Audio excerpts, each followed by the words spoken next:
Hello, my name is Kingsley Ampoful, and this is a show about a chronic situation. I will get into it, you will understand what it means, or what exactly I mean.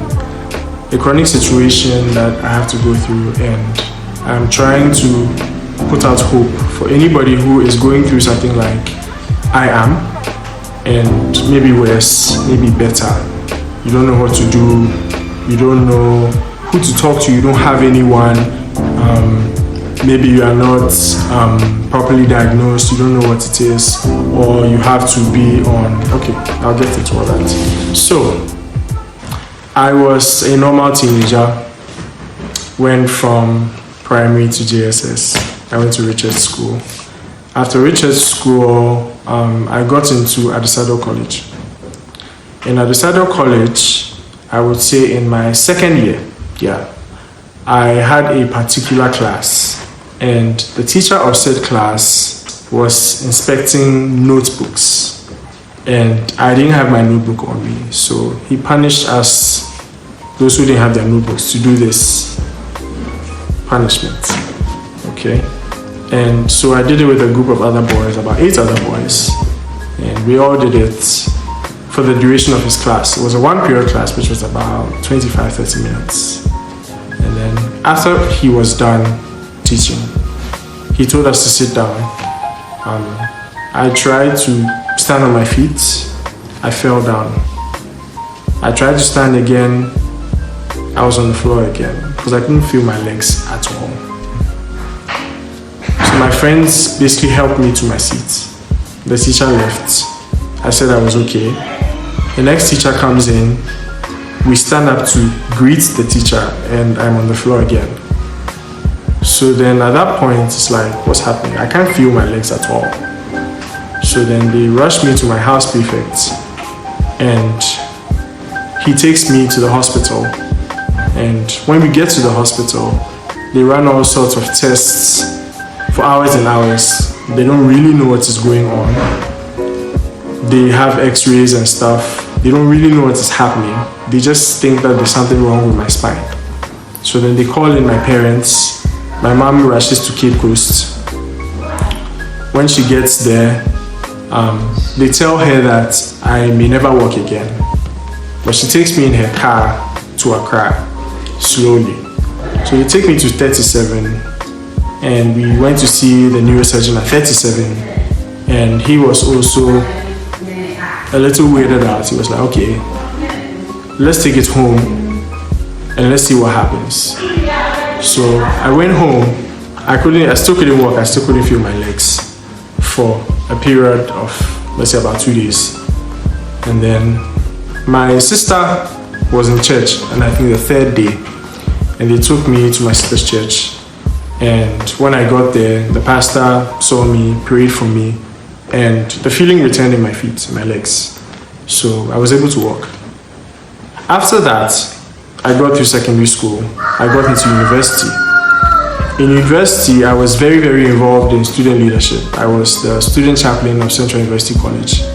And so I was very, very busy with my academics and my duties as the chaplain. And so there were periods that when I stressed myself, I would feel some pain, but I would overlook it and then just rest, then wake up and would be gone. So I didn't really think much of it. I got through uni fine, then I did my national service. I started my national service at Agricultural Development Bank. And at that point, when I worked for a few months, for about 3 months, I feel substantial pain in my lower back. So I would take a few days off, rest, and come back to work. At that point, I realized that this may be something that we have to look at. So then we took it to the hospital, and then we tried to get an accurate diagnosis. So we had x-rays done, we had MRIs done, we had a head CT, we had an EKG or ECG, the heart thing, done. A whole bunch of other tests. So after the tests, we took it to see a neurosurgeon at 37 Military Hospital. And when we took it to see him, what he mentioned was that my spinal cord, the discs in my spinal cord, I had 2 herniated discs. So the herniation basically means that it's not where it's supposed to be. It's either shifted or it's bulging at one side. So aside from that, the bulges are putting pressure on the main nerves that go into my legs. So basically the sciatic nerve that go into my legs. So that basically causes me an amount of pain, generally, almost all the time. So as time went on, I finished my national service. I was still managing, having to take a few days off every few months. And then I got my first job at a business development consultancy firm. I started work.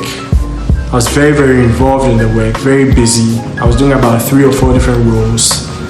Then the pain increased all of a sudden. And I had to go back to the hospital. They put me on about 4 different painkillers. They put me on Lyrica, Celebrex, Tramadol, and Robaxin, which is a muscle relaxant. So I was taking all these things and having to go to work at the same time. And I realized that it was really impinging my work, because I would basically be like a zombie in the office. And I couldn't concentrate. I couldn't, write my reports. I couldn't do a lot of things. So eventually I decided to let go of the job and then really deal with what was going on with me. So then I let go of the job, and then we started going from consultation to consultation, trying to get a more solid or a second opinion about the diagnosis, and trying to find a way to properly manage the pain. So then we went from doctor to doctor to doctor. They would move my medications around. I would have to be on, and I've been on every imaginable painkiller, from Lyrica to Celebrex to Tramadol to ibuprofen to muscle relaxants like Robaxin and cyclobenzaprine. I've been on nerve stimulants like Nucleus-CMP and Renerve. I've been on narcotic stuff like morphine and pethidine. I've even been on something called ketorolac.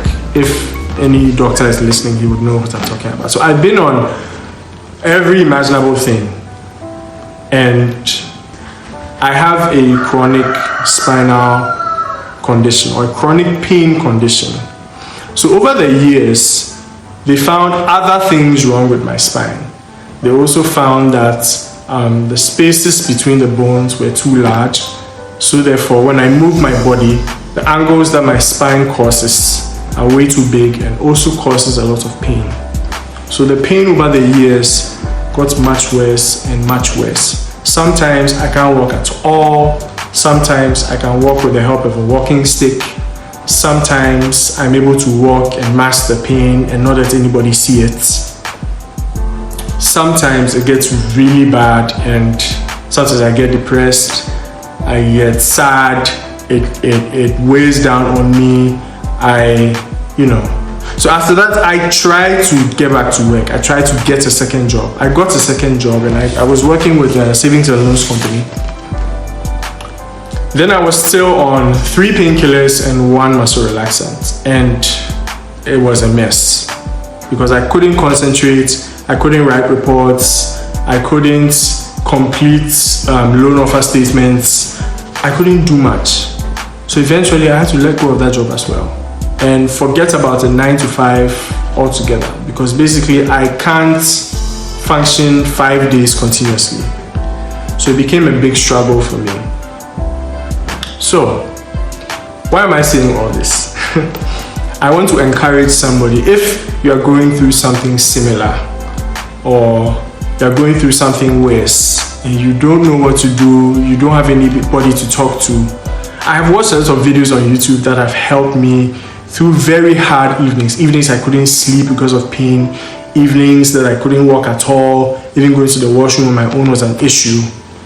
I just want to encourage somebody. There's a lot more to the story, but in the few minutes that I have, I can't say everything. So this is basically going to be me talking about the day-to-day experiences of what this is. So I hope this encourages somebody. I hope it blesses somebody. I'm still here. I'm still alive. And for many people who are watching this, if I didn't come out to say it, you would never know this about me. So I hope this encourages somebody. God bless you all.